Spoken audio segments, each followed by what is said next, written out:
Good morning to everyone. This is the sum we will be doing today in front of your screen.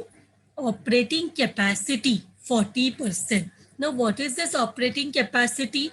Means see, whenever that is operating means production capacity, means whenever we are using any machinery, so it is generally it has a 100% capacity. Means एक business production का अभी फिलहाल जो पूरा raw मतलब whatever is available machine उसका only 40% capacity is being used, rest 60% अभी भी यूज नहीं हो रहा, अनयूज्ड है. तो मतलब business is operating with 40% capacity in maybe because the demand is less. तो company is occupying with 40% capacity. वो कितना उसका जो मशीन का कैपेसिटी है वो 100% यूज नहीं हो रहा, it is being used only 40%. The capacity of the machine, the operating capacity is used only to 40%, and this is giving a output of 40,000 units for a year. For the year means the business capacity is used only for 40%, giving the output of 40,000 units for the year. So in a year अभी फिलहाल at present this is the actual situation. ये जो situation है ये actual situation है जिसमें business अपना सिर्फ 40% कैपेसिटी यूज करता है और 40,000 यूनिट्स मैन्युफैक्चर और सेल करता है इन अ ईयर. तो कॉस्ट स्ट्रक्चर कैसा है? रॉ मटेरियल को 20 रुपीज पर यूनिट लगता है, मतलब एक यूनिट बनाने के लिए 20 रुपीज का रॉ मटेरियल लगता है. डायरेक्ट लेबर वर्कर्स को एक यूनिट का 15 रुपीज देते हैं, ओवरहेड्स का 10 रुपीज लगता है, and profit we keep a margin of rupees 5 per unit and sell the product in the market. Now tell me what should be the selling price? What should be the selling price? Raw material का 20 लगता है, direct labour का 15, overheads का 10 and profit 5 rupees का. तो what should be the selling price? कितना से price में सेल करते हैं ये कंपनी अपना प्रोडक्ट, कितने प्राइस में सेल करती रहेगी? Can anyone tell me? Raw material is 20, labor is 15, overheads is 10 and total cost तो हो जाएगा 20 plus 15 plus 10 which is equal to 45. तो the total cost will be 45, जिसमें 5 रुपीज का प्रॉफिट चार्ज करके company will be selling for 50 rupees. तो the selling price is 50. What is the selling price? Selling price is 50 rupees. And they say estimates for the next year. तो यहाँ पे फिलहाल ये situation चल रहा है कि 40,000 यूनिट्स मैन्युफैक्चर करते हैं एट 40% कैपेसिटी एंड 50 रुपीज में सेल करते हैं, 5 रुपीज का प्रॉफिट मिलता है. Now they want us to prepare an estimate for next year. They want us to prepare an estimate for next year. Next year 2016-17 के लिए हमें वर्किंग कैपिटल बना के देना है जहां पे operating capacity will be 60%. If you do a cross multiplication you will get the unit. 40% के लिए 40,000, 40 के लिए 40,000, तो 60 के लिए कितना रहेगा? अगर हम 60% कैपेसिटी में वर्क करेंगे तो कितना यूनिट्स, कितना आउटपुट मिलेगा? If at 40% we are getting 40,000, then at 60% can anyone tell me how much will be the units? 60% capacity में यूनिट्स कितना रहेगा? कैन एनीवन टेल मी? 40% का 40,000 तो 60% का कितना, 60% का, yes, it will be 60,000 units. It will be how much? 60,000 unit. When we will do a cross multiplication, we will get this. अगर 40 का 40,000 तो 60 का कितना? We will get 60,000 units. We will get 60,000 units. Then they have given the cost structure. They say that raw material cost to increase by 10%. तो अभी 20 है, 10% increase हो जाएगा तो 20 प्लस 10% हमें कितना मिलेगा? रॉ मटेरियल 20 प्लस 10% हमें रॉ मटेरियल जो है, raw material cost will increase by 10%. तो 2016-17 में क्या हो जाएगा? हमारा रॉ मटेरियल जो है वो 20 से 10% इंक्रीज हो जाएगा. सो 20 प्लस 10% करो, 20 plus 10%, you will get 22 rupees. You will get 22 rupees. Are you getting this? 20 plus 10% करो, अपने कैलसी में 20 लिखो, फिर प्लस का साइन एंड 10% प्रेस करो, यू विल गेट 22 रुपीज. 20 का 10% 2 रुपीज होता है. मतलब हमारा जो रॉ मटेरियल का कॉस्ट है वो 20 से 22 हो गया. जो हमारा डायरेक्ट लेबर कॉस्ट है वो 20% इंक्रीज हो गया. तो पहले 15 रुपीज था, अभी 20% इंक्रीज हो गया. So 20 plus, I mean 15 plus 20% करो, 15 plus 20%, how much you are getting? हमारा जो डायरेक्ट लेबर है, पहले 15 रुपीज हम एक यूनिट का लेबरर्स को देते थे. पहले हम 15 रुपीज वर्कर को देते थे एक यूनिट के ऊपर. अभी हम क्या करते हैं? अभी the cost will increase by 20%. The cost will increase by 20%. Cost will increase by 20%. That is 15 plus 20%, हमें 18 रुपीज आएगा. हमें कितना आएगा? 18 रुपीज. 15 का 20% इज 3 रुपीज. तो पहले वर्कर को 15 रुपीज एक यूनिट का मिलता था, अभी 18 रुपीज मिलेगा एक यूनिट का. Then overhead also increased by 20%. Overhead also increased by 20%. So 10 का 20% is 2 rupees. So 10 plus 20%, overhead 12 rupees हो जाएगा. Overhead will be 12 rupees. So हमारा टोटल कॉस्ट कितना होगा एंड प्रॉफिट कितना होगा वो बाद में देखते हैं. जैसे हमारा जो सेलिंग प्राइस है वो भी 20% इंक्रीज हो जाएगा. हमारा जो सेलिंग प्राइस है जो 50 रुपीज था वो भी हम 20% से इंक्रीज कर देंगे. तो हमारा सेलिंग प्राइस भी हम 60 कर देंगे. 50 सेलिंग प्राइस, ये सबको ऐड करके हमें सेलिंग प्राइस मिला था 50 रुपीज, वो भी 20% से इंक्रीज करना है. That also we will have to increase by 20%. And then we will get the per unit of all the, then we will get per unit cost of everything, all the items. फिर आगे further information is available. The following further information is available.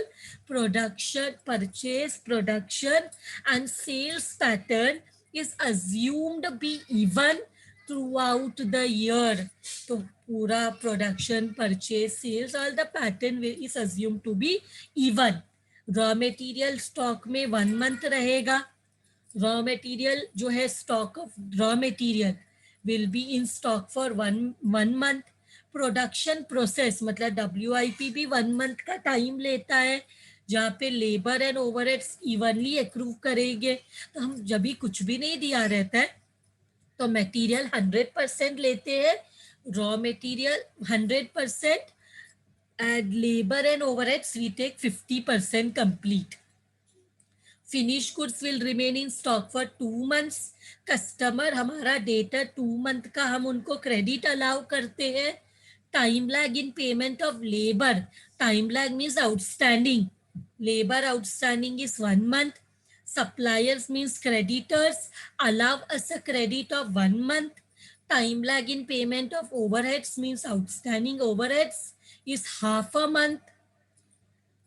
And the cash bank balance given 25,000.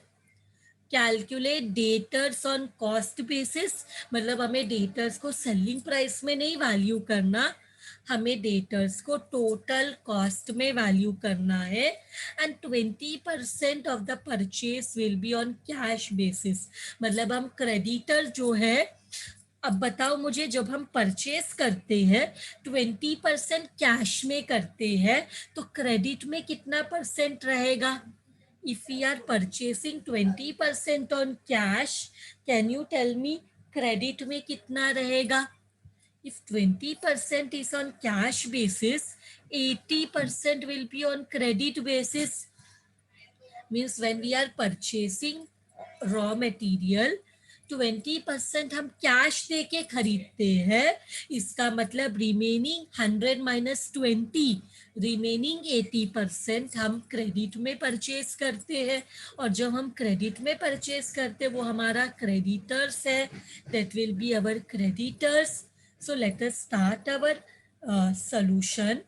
हमें क्या prepare करना है? हमें prepare करना है statement showing working capital requirement. Working capital requirement. Capital requirement. So उसके लिए what we will do, हमें 3 चाहिए, एक पर्टिकुलर्स के लिए, वर्किंग नोट के लिए, अमाउंट के लिए. सो पर्टिकुलर्स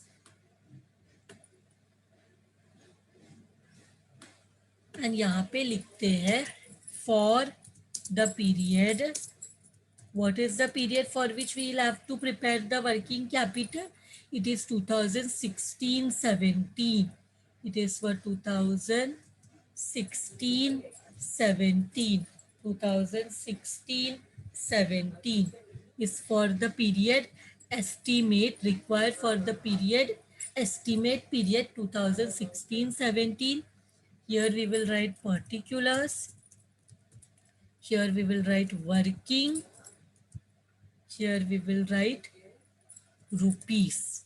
So सबसे पहले we will have to find out current asset. Current assets में हमें क्या चाहिए रहता है? हमें सबसे पहले चाहिए रहता है स्टॉक, और स्टॉक में भी रॉ मटेरियल का स्टॉक है, रॉ मटेरियल का स्टॉक है, WIP का स्टॉक है, फिनिश्ड गुड्स का स्टॉक है. ये पूरा फाइंड आउट करने के लिए हमें क्या चाहिए होता है? हमें चाहिए होता है कॉस्ट स्ट्रक्चर. तो यहाँ पे कॉस्ट स्ट्रक्चर में हमें 2 पीरियड, एक पीरियड का दिया हुआ है, दूसरा पीरियड का फाइंड आउट करना. So let us do that way. One period is given, another period we will have to find out. So given cost structure कौन सा पीरियड का दिया है? Cost structure for 40% capacity is given. 40% capacity and 60% capacity. तो यहाँ पे सबसे पहले रॉ मटेरियल है, लेबर है, ओवरहेड्स है, ये सबको ऐड करेंगे तो we will get total cost. Total cost में प्रॉफिट ऐड करेंगे तो हमें सेलिंग प्राइस मिल जाएगा. तो हमें मिल जाएगा सेलिंग प्राइस. तो 40% कैपेसिटी का cost structure is given. Raw material 20, labour 15 and overheads 10. So how much it is? Raw materials 15, sorry raw material 20 है, फिर what is given? Labor 15 है and overhead 10 है. देखो it is given 20, 15 and 10. Profit is 5. So total cost कितना हो जाएगा? total cost is 45, profit is 5 given in the question, so our selling price will become 50. This is given. Now 60% capacity के लिए बाजू में working भी रखते हैं. Let us keep one column जहाँ पे हम वर्किंग के साथ बता देते हैं. सो यहाँ पे let us show the working, because we have everywhere given ना कितना परसेंट इंक्रीज होने वाला है. So raw material will increase by 10%. Raw material will increase by 10%. So raw material 20 है प्लस 10% करो कितना आ रहा है. 20 plus 10% we are getting 22 rupees. 20 plus 10% we are getting 22 rupees. फिर डायरेक्ट लेबर कॉस्ट जो है increase by 20%. Direct labour cost जो है अब फिलहाल 40% में इट वॉज 15 प्लस 20%. कितना हो जाएगा. 15 plus 20% is giving us 18. 15 plus 20% is giving us 18. And what about overheads? Overheads also increase by 20%. Overheads भी 20% से increase हो रहा है. So यहाँ पे overheads 10 है. 10 plus 20%. 10 plus 20%. How much is this coming? 10 plus 20% we are getting 12. Same way selling price they have given 20% increase होने वाला है. तो selling price 50 था. Selling price was 50 plus 20% increase. So how much it is coming? It is coming to 60. So यहाँ पे सबको add करो. 22 plus 18 plus 12. This is coming to 52. Add करने में this is coming to 52. Means how much will be the profit? 52 में कितना plus करेंगे तो 60 आता है. How much will be the profit? 52 में कितना प्रॉफिट ऐड करेंगे तो we will get 68 रुपीज का profit. This is our balancing figure. This is our balancing figure. Got it. तो वी गॉट 60% कैपेसिटी का कॉस्ट स्ट्रक्चर. तो 60% कैपेसिटी मतलब कितना यूनिट्स वो भी देखते हैं. 40% मीन्स 40,000 यूनिट्स. Cross multiply. 60 मतलब कितना. 60 मतलब it means how much. Do a cross multiplication. 60 into 40,000. 60 into 40,000 divide by 40, which is equal to 60,000 units. That is equal to 60,000 units. ये भी हो गया. मतलब ये जो हम लोग 2016-17 का वर्किंग कैपिटल बना रहे हैं, working capital requirement, there we will be taking 60,000 units. There we will be taking 60,000 units. So सबसे पहले let us start with stock of raw material. How many units in a year? 60,000. How much is 1 unit cost? 60% का cost देखो 22 rupees. 60% capacity का cost is 22 rupees. Now let us see raw material कितना month stock में रहता है. Raw material is in stock for 1 month. Raw material is in stock for 1 month, means 1 divided by 12. How much we are getting? 1 divided by 12. How much we are getting? So stock of raw material, how much we are getting? 60,000 into 22 into 1 divided by 12. Are we getting 1,10,000? 1,10,000. अब WIP निकालते वक्त हमें यहाँ पे क्या दिखाना पड़ेगा? Raw material, labour and overheads. And overheads.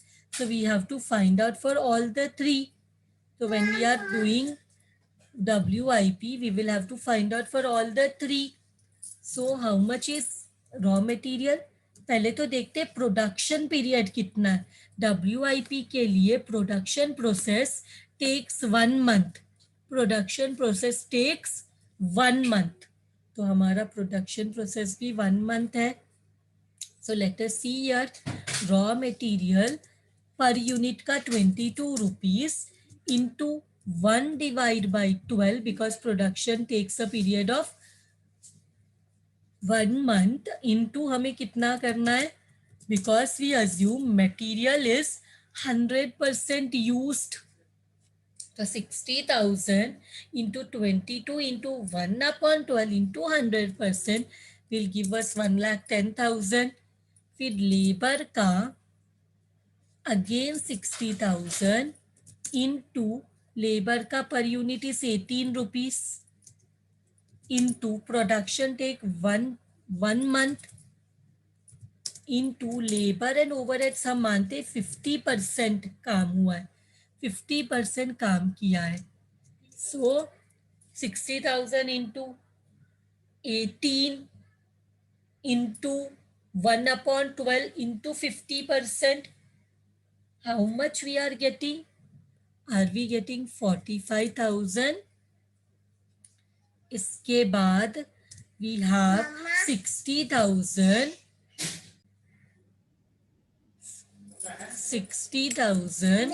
into how much is overhead? Overhead is how much per unit? Overhead per unit is 12 and production takes 1 month and we assume 50% work of overhead also। हम क्या करते हैं, material पूरा 100% use हुआ है तो 100% लेते हैं WIP कैलकुलेशन के लिए, एंड लेबर एंड ओवरहेड्स का 50%। So how much we are getting? Here we are getting 30,000, correct? So here we are getting 30,000. So ये सबको add करो. How much WIP we are getting? 1,10,000 plus 45,000 plus 30,000.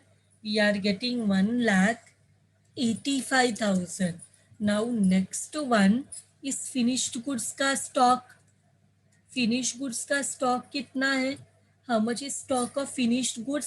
Finish goods will remain in stock for 2 months and finish goods हमेशा value होता है, यहाँ पे देखो stock of raw material is valued at raw material price, valued at raw material price.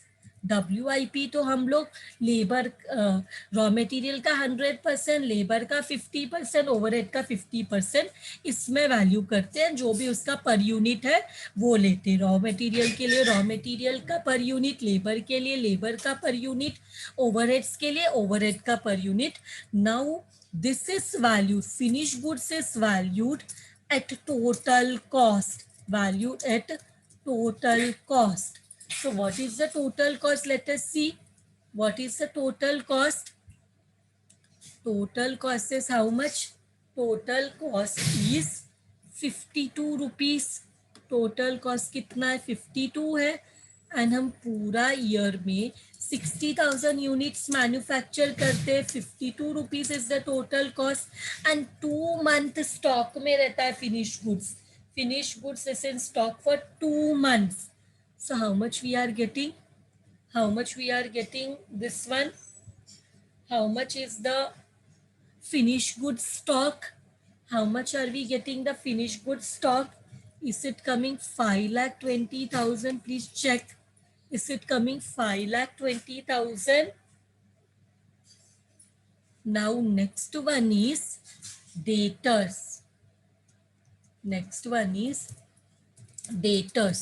Debtor को cost में value करने बोला है, they have told us value the debtor on cost basis, we have to value the debtor on cost basis. जैसे मैंने आप लोगों को बताया था डेटर्स को सेल्स में भी वैल्यू कर सकते हैं, कॉस्ट में भी। सेलिंग प्राइस में वैल्यू करते हैं, मतलब डेटर से अभी तक पैसा नहीं मिला बट हम अज्यूम कर, हमें पता है डेटर जब पैसा देगा तो सेलिंग प्राइस में देगा, तो डेटर को सेल्स में वैल्यू करते हैं।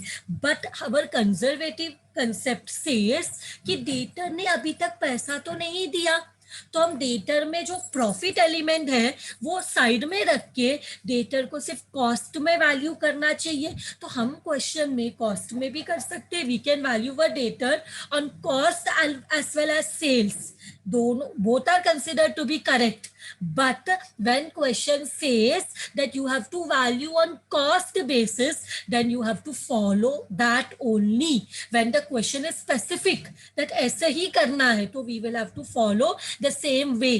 If nothing was told, हम cost में भी कर सकते हैं, sales में भी कर सकते हैं, but when question में given है कि cost में debtors को value करो, तो हमें cost में ही value करना पड़ेगा. So हम क्या करते हैं, 60,000 यूनिट्स हमारे पास है पूरे साल में, and cost is how much, debtor को सेलिंग प्राइस में वैल्यू नहीं करना है, डेटर को कॉस्ट में वैल्यू करना है. Cost is 52 and let us see debtor को कितना मंथ का credit we give. Customers are allowed a credit of 2 month, credit of 2 month. So 2 divided by 12, 2 divided by 12, which will again come to 5,20,000. Debtor के बाद cash given, cash balance, cash bank balance, cash bank balance, this is given. Cash bank balance is given, so I will write given. Cash bank balance is given. How much it is? See, 25,000 it is given, 25,000. So ये पूरा करने पे हमें मिल जाएगा total of current asset that is a. कैसे पता चला? देखो यहाँ पे हमने रॉ मटेरियल का किया, WIP is production process, that is also done, finished goods stock is also done, debtor is also done, time lag means outstanding expense, वो तो current liability है, supplier means creditor, वो भी current liability है, time lag in payment again outstanding overheads, cash bank balance का लिख लिया, debtor को कॉस्ट बेसिस में कैलकुलेट कर लिया. Now 20% of the purchase will be on cash. This is for purchasers, that is for creditor information. So हम लोग क्या करेंगे, next we will find out less B current liabilities. Current liabilities and current liabilities में we have creditors. Current liabilities में we have creditors. So creditors को they have told to that 20% is on cash basis, and creditor हम हमेशा किस पे value करते हैं? Creditor हम वैल्यू करते हैं रॉ मटेरियल प्राइस में. Creditor is valued at raw material price. And how much is the raw material price? It is 22 rupees. Raw material price is 22 rupees into हम क्रेडिटर को कितना month का credit देते हैं, sorry creditor हमें कितना month का क्रेडिट देता है. Creditor says 1 month and you should pay the money. So 1 divided by 12. पर ब्रैकेट इसलिए रखा है कि credit sales is only 80%. Credit sales is credit purchase, raw material price, and it has to be valued at credit purchase. Credit purchase कितना है? 20% cash purchase है, तो remaining 100 minus 20, 80% is credit purchase. तो हम क्रेडिटर को purchase में value करते हैं, एंड परचेज जो हमने किया वो 80% क्रेडिट में किया है. तो क्रेडिट में जो परचेस किया वो क्रेडिटर है, कैश में जो परचेस किया वो तो पैसा चला गया. So credit purchase. So how much is it coming? How much is it coming? It is coming to 88,000. 88,000. Now we have outstanding labour. Outstanding labour भी बोल सकते हैं, वेजेस भी बोल सकते हैं. कितना है? 60,000 यूनिट. एंड हम लोग लेबर को कितना देते? 18 rupees. We are paying 18 rupees to our labour into How much month outstanding wages? Time lag in payment of labor is 1 month. Overhead का payment का time lag है half a month. The time lag in payment of overhead is half a month. Time lag in payment of labor is 1 month. So we will have to write 1 divided by 12. And same way, outstanding overheads भी है. Outstanding overheads जो है overhead का price पे निकालना है. सो overhead का price कितना है?